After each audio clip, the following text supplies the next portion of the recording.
Assalamualaikum warahmatullahi wabarakatuh. Saya Dr. Budi Mulyadi, Nurse Spesialis Keperawatan Komunitas, dosen tetap Prodi Nas Sekolah Tinggi Ilmu Kesehatan Indonesia. Saya akan menyampaikan video pembelajaran dalam rangka prasyarat untuk mengikuti sertifikasi dosen tahun 2025. Pada video kali ini, saya akan menjelaskan tentang mata kuliah keperawatan bencana. Mata kuliah keperawatan bencana ini terdiri dari 3 SKS ditempatkan di semester 3, di mana ada 4 capaian pembelajaran, yaitu yang pertama menjelaskan konsep dasar bencana, sistem penanggulangan bencana terpadu yang terintegrasi pada sistem pelayanan kesehatan secara komprehensif dan sistematis. Kemudian mampu melakukan simulasi penilaian secara cepat, tepat, dan sistematis, di mana pada saat sebelum bencana, selama bencana, dan juga setelah bencana. Kemudian mampu melakukan simulasi pendidikan pencegahan dan penanggulangan bencana dengan mengintegrasikan prinsip-prinsip dan teori pembelajaran orang dewasa. Kemudian mampu mendemonstrasikan pertolongan korban bencana dan penanggulangan bencana dengan memperhatikan keselamatan korban, keselamatan petugas, dan lingkungan. Deskripsi mata kuliah ini yaitu menjelaskan tentang konsep bencana, ada Sende Framework, kemudian isu-isu terkait dengan bencana, pengalaman-pengalaman bencana yang terjadi di berbagai daerah dan dunia, kemudian juga prinsip-prinsip teori dan juga prosedur terkait dengan pencegahan sebelum bencana, penanggulangan selama bencana, dan pemulihan pasca bencana. Sebagai bentuk delivery pembelajaran mata kuliah ini, saya akan memberikan RPS, kemudian bahan ajar modul kepada mahasiswa. Dan interaksi pembelajaran ini dalam bentuk offline, di mana ada tanya jawab, menjelaskan teori, kemudian diskusi dengan memberikan tugas kepada individu dan kelompok yang akan dipresentasikan. Kemudian juga ada simulasi demonstrasi terkait dengan penanggulangan bencana. Materi ini disampaikan sangat interaktif untuk memberikan pengalaman kepada mahasiswa supaya mendapatkan kompetensi tentang penanganan bencana bagi seorang perawat. Sebagai bentuk evaluasi dalam proses pembelajaran ini, maka di akhir setiap penyampaian pembelajaran di kelas maka diadakan kuis sebagai bentuk evaluasi. Dan evaluasi juga akan ada dilakukan di ujian tengah semester dan ujian akhir semester. Untuk proses pembelajaran video kali ini, saya akan menjelaskan pada pertemuan pertama tentang konsep dasar bencana. Konsep dasar bencana ini menjelaskan terkait dengan konsep-konsep dasar bencana, kemudian Sende Framework, di mana tujuan pembelajaran pada materi konsep dasar bencana ini ada 6, yaitu pertama menjelaskan definisi bencana, 2 menjelaskan kategori bencana, 3 menjelaskan tujuan Sende Framework, 4 menjelaskan 7 target Sende Framework, 5 menjelaskan definisi sistem pelayanan gawat darurat terpadu atau SPGDT, 6 menjelaskan 5 tanggung jawab profesi perawat. Untuk lebih jelas terkait dengan video pembelajaran mata kuliah konsep dasar keperawatan pada pertemuan pertama ini, mari kita saksikan video berikut ini. Selamat menyaksikan. Assalamualaikum warahmatullahi wabarakatuh. Waalaikumsalam warahmatullahi wabarakatuh. Gimana kabarnya, sehat hari ini? Alhamdulillah. Jadi hari ini dengan Bapak kita akan belajar terkait tentang keperawatan bencana, di mana tema pada hari ini adalah terkait konsep dasar bencana. Apa itu bencana? Di mana pada pembelajaran kali ini ada 6 poin tujuan pembelajaran yang akan Anda harus ketahui dan Anda harus kuasai. Yang pertama adalah menjelaskan definisi bencana. Kemudian yang kedua menjelaskan kategori bencana. Yang ketiga menjelaskan tujuan Sende Framework. Jadi apa itu Sende dan tujuan? Kemudian yang keempat, menjelaskan tujuan target dari SLD ekonomi. Yang kelima adalah menjelaskan definisi SPGDT. Yang keenam adalah menjelaskan 5 tanggung jawab profesi perawat. Jadi 6 poin ini akan kita pelajari dan ini yang akan ada kuasai dari mata pelajaran. Sebelum kita melanjutkan, saya ada video nanti akan kita tonton bersama-sama. Dan apa yang akan Anda lihat dan apa yang Anda pahami, silakan nanti ditonton.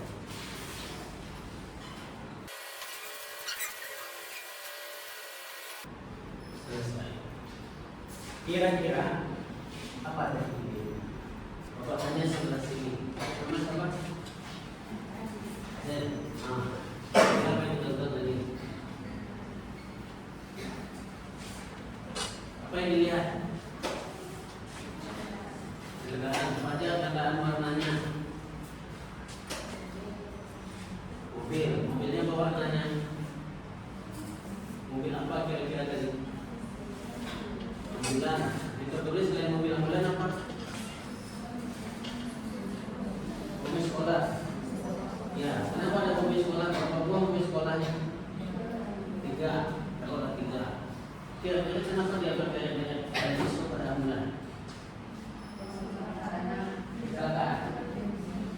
Bencana kira-kira bencana di sekolah. Luar biasa. Ini penting adalah persepsi. Ternyata video memberikan persepsi yang berbeda. Ini adalah sebuah peristiwa bencana yang masih ingat beberapa tahun yang lalu, tahun 2020 sampai 2021, namanya COVID-19. Kenapa? Ada bis sekolah, ada besok. Karena ambulan sudah tidak ada lagi. Penuh. Bapak sebagai koordinator ambulan Jabodetabek dan Banten saat itu mengatasi dan melayani pasien lebih 36.000 dalam setahun. Satu ambulan isinya 8 sampai 10 orang. Dan itu pengolahan sehari 100 orang yang diantarkan. Sehingga itulah tadi ada bis sekolah. Jadi ini adalah bencana COVID-19. Nah, mari kita lihat apa sih bencana? Kenapa bisa di sekolah itu? Padahal itu bukan ambulan, ya kan? Tidak ambulan, karena sudah tidak bisa lagi. Kata kunci dari WHO itu adalah bencana itu berdampak pada masyarakat. Pergantungan kondisi rumah. Sekolah yang harusnya sekolah, kita dulu sekolah enggak waktu COVID? Iya. Masuk sekolah enggak? Di rumah kan? Iya. Itu tandanya adalah dampak itu. Sekolah bahkan tempat isolasi di mana pasien-pasien COVID itu. Karena rumah sakit puskesmas sudah di sana. Ya, anak-anak sekolah yang sudah diurus semua. Semua bekerja dari rumah. Ini menimbulkan, itulah kata WHO. Bencana itu adalah sebuah kejadian dari kondisi normal yang terganggu dan menimbulkan dampak. Siapa waktu itu? Sudah bisa. Siapa dulu yang pernah tinggal di mana atau merasakan atau di Pariaman yang saat gempa 2009? Siapa itu? 4 tahun. 4 tahun. Siapa yang pernah yang mau Kota Padang? Di mana tinggal? Berarti mana? Depan sini, seorang. Nah, itu gempa di mana terlihat? Di sekolah ya? Tahu? Parah di mana? Tapi Sulaiman adalah area terparah. Alhamdulillah ini dulu waktu gempa selamat 2009. Kita masuk gedung yang selamat 2009. Bapeda yang perempatan lampu merah depan sebelah itu gedung baru yang hancur karena gempa. Berapa orang di 1.000 orang? Maka gempa itu sangat luar biasa. Inilah kenapa pentingnya belajar dan membiasakan safety drilling. Itu yang penting. Jadi Anda nanti kalau ada gempa tak perlu panik. Ini Undang-Undang 2007 nomor 24 mengatakan bahwasanya bencana itu adalah rangkaian peristiwa yang mengancam dan mengganggu kehidupan dan kehidupan masyarakat disebabkan oleh faktor alam dan non-alam. Faktor alam dan non-alam. maupun faktor manusia sehingga menyebabkan timbulnya korban jiwa, kerusakan lingkungan, kerugian harta benda dan dampak psikologis. Ya, banyak peristiwa yang bisa kita lihat. 2018 kalau di Padang masih kecil. 2014 kemarin. Ya. 2020 SMP. Nah, berarti 2 tahun sebelum. Di Palu, Bapak sudah ke Palu. Gempa dan tsunami belum Palu. Dulu lantakan ini semua ikon-ikon kota Palu. Ya. Ini mall di pinggir laut. Kalau Palu itu luas tapi tenang, seperti kawasan Mandeh.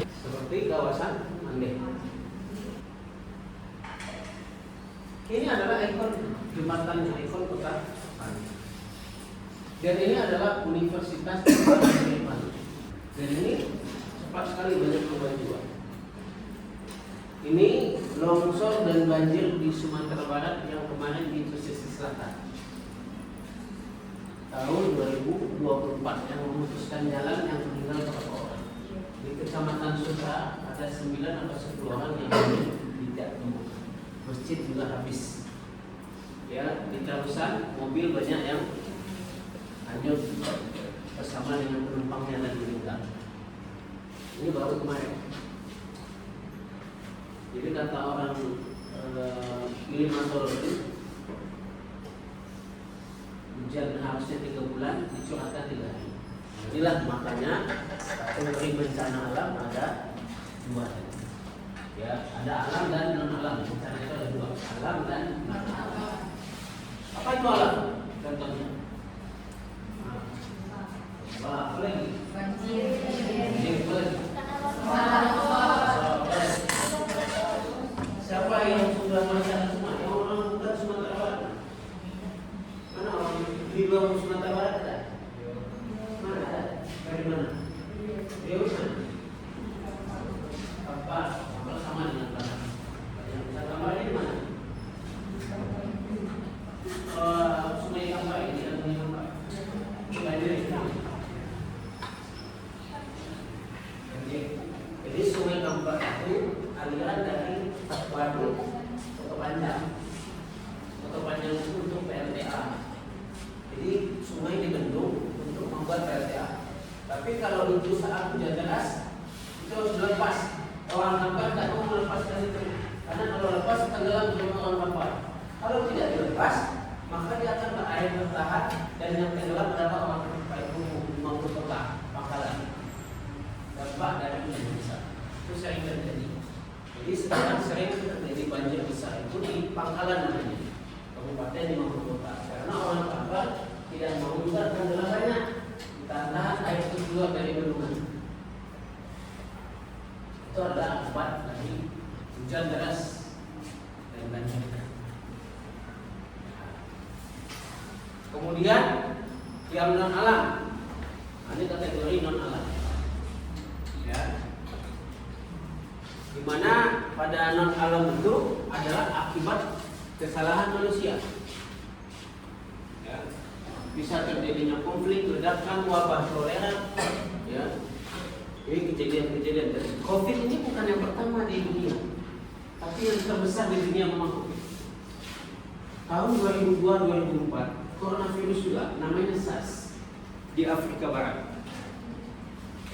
MERS ini coronavirus juga, COVID juga sebenarnya. Namanya coronavirus. Ini ME ini Middle East, Timur Tengah. 2012 sampai 2014. Ya, kemudian COVID-19 yang mulai dari Cina itu 2020 sampai 2022 dan sekarang masih ada, tapi sudah beradaptasi. Virus tidak akan bisa hilang karena dia virus, hanya bisa beradaptasi. Kemudian ada wabah kolera sih. Ini diare yang sangat berkepanjangan, ya, dan dia kronis, dalam sehari bisa meninggal. Kemudian ledakan nuklir itu di Chernobyl, Ukraina, yang sekarang diinvasi oleh Rusia. Ada kawasan yang sebesar kota Padang itu dikosongkan karena itu adalah reaktor nuklir yang meledak. Sangat berbahaya. Ini yang dikatakan. Ledakan pabrik urea seperti di Palembang sana di India ada namanya di Bhopal. Ini membuat mata-mata. Banyak peristiwa-peristiwa besar yang terjadi. Yang fenomenal adalah jatuhnya bom atom di Hiroshima dan itu merupakan perbuatan manusia. Maka dibuatlah sebuah kerangka untuk bagaimana mengatasi bencana tadi. Dinamakan dengan Sendai Framework for Disaster Risk Reduction. Sendai itu nama kota di Jepang. Sebelumnya ada Hyogo Framework. Hyogo itu nama kota juga di Jepang. Karena Jepang banyak terjadi tsunami. Tsunami dari bahasa Jepang juga. Karena memang Jepang banyak tsunami. Dikenal orang, padahal itu juga ada di kita sudah ada. Dibuat namanya Disaster Risk Reduction. Apa artinya? Ada yang tahu? Ada yang tahu apa kira-kira artinya Disaster Risk Reduction? Hah? Penanggulangan disaster. Disaster. Arti disaster? Bencana itu disaster. Risk. Risk itu risiko. Nah, reduction, reduksi, mengurangi. Berarti kalau disaster, risk reduction, mengurangi risiko. Bencana tidak bisa dicegah, tapi bisa dikurangi risikonya dengan kesiapsiagaan. Salah satu adalah seperti yang Anda lakukan tadi, safety. Itu bagian dari. Sebelum bencana terjadi, kita sudah siap jaga. Jadi saat bencana kita sudah siap. Kenapa setiap orang yang bersabar mau mendengar atau tidak akan disuruh wajib mendengar sebenarnya? Kalau tadi menjelaskan safety briefing, ya tak? Tidak pernah terlewatkan. Ada pesawat yang canggih, dia akan memberikan lewat videonya, lewat kamera yang ada di depan penumpang. Ya, yang biasa banyak terjadi adalah langsung pramugarinya memberikan arahan. Pintu darurat di mana? Apa yang dilakukan ketika terjadi itu gunanya di pesawat. Maka kendaraan transportasi publik yang paling aman di dunia adalah pesawat. Tingkat kecelakaan yang paling rendah. Nah, kerangka Sendai ini gunanya mengurangi risiko bencana. Mengurangi risiko bencana. Dibuat pada 18 Maret 2015. Jadi ini menjadi kesepakatan dunia. Anggota-anggota PBB seluruh dunia disepakati di Sendai, digongkan, di launching di Washington saat sidang umum PBB Juni 2015. Dan sekarang sampai akhir 2020. Intinya adalah untuk upaya pencegahan bencana itu dia akan terus menerus simultan, ya, walaupun ada bencana, ada tidak bencana tetap lakukan kesiapsiagaan. Itu prinsip dalam pengurangan bencana. Apa targetnya? Ingat, ini adalah salah satu tujuannya yang kita akan pelajari dan kita harus 7 target Sendai Framework. Satu, menurunkan angka kematian. Ya, jadi kalau sudah siap orang sudah tahu cara menghindar. Ya. Menurunkan jumlah yang terdampak ini akibat tadi sekolah cepat pulih, orang cepat beraktivitas, pasar, sekolah, aktivitas tidak bisa berjalan. Kemudian dampak ekonomi juga bercepat dari pasar bisa berjalan lagi, ya, usaha itu. Kemudian infrastruktur, ya. Infrastruktur, ya, dan fasilitas umum, ya, itu tidak mengalami kerusakan. Kenapa? Dibuat dengan bagus dan benar sesuai dengan standar. Masjid Raya itu sudah dianalisa adalah bangunan paling kokoh di Sumatera Barat. Kemudian dia bisa tahan di atas 9 skala Richter ketika seperti gempa terjadi seperti contohnya. Maka ini adalah tempat jalur evakuasi paling aman untuk di sekitar sini. Itu bangunannya sangat kokoh dan berbeda dengan yang lain. Bukan sekedar kokoh. Kemudian Kemudian setelah fasilitas negara peduli dengan risiko bencana, negara itu harusnya banyak menganggarkan kegiatan sosialisasi, edukasi, pencegahan, antisipasi sebelum terjadi bencana. Mulai cara membuat rumah, bagaimana dia bertahan hidup, punya cadangan makanan, bagaimana dia tahu kondisi keluarganya, apa yang harus dilakukan jika bencana. Kemudian kerjasama antar negara saat menghadapi bencana. Waktu di Aceh bencana tsunami, di Palu, di Lombok, itu semua. Ya. Mereka dapat bantuan dari mana-mana. Bahkan Cristiano Ronaldo itu datang langsung ke Aceh memberikan bantuan. Dan banyak sekali negara-negara lain sama. Bapak dikirim oleh Indonesia membantu korban gempa yang jumlahnya kalau tidak salah 40.000 itu di Turki tahun 2023 yang lalu. Kemudian Bapak dikirim lagi di akhir 2024 awal 2025 kemarin ke Republik Vanuatu membantu korban gempa oleh negara. Itu kepedulian antar negara.